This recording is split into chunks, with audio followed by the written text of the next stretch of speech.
Alright, so in this video we're gonna introduce everyone to our first metal that we're gonna talk about, which is lithium. And lithium is the smallest metal in terms of mass, but it's not the smallest metal in terms of size. And this is because of the effective nuclear charge increasing as we move from left to right on the periodic table. And here we have some other atomic trends that we can talk about, such as ionization energy, non-metallic character, and metallic character. Um, So, like I said earlier, lithium is the first metal that we're going to talk about. So, let's introduce everyone to metallic solids. And metallic solids typically have a high boiling point and are electrically conductive, shiny, malleable, and have a sea of electrons.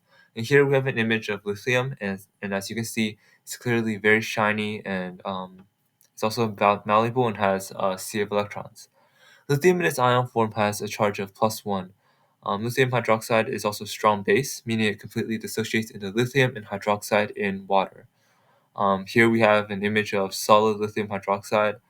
And speaking of bases, weaker bases do not completely dissociate into an anion and into a cation and a hydroxide.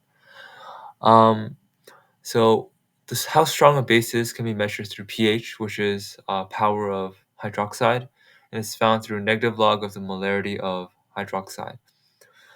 Um, s- weak bases combined with their conjugate weak acids can also create buffers, which can kind of limit change um, in it can limit change in the pH even if we add strong acids or strong bases.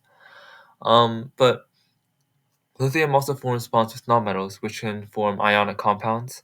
And most ionic compounds are soluble in water and are conductive in an aqueous state. But there's some like solubility rules and stuff that we will touch on in a later video. But the electron configuration of lithium is 1s2, 2s1, and lithium is used in a ton of things as well, such as lithium batteries, as shown in the title page, as well as it's also ingested for some mental illnesses. That's it on lithium.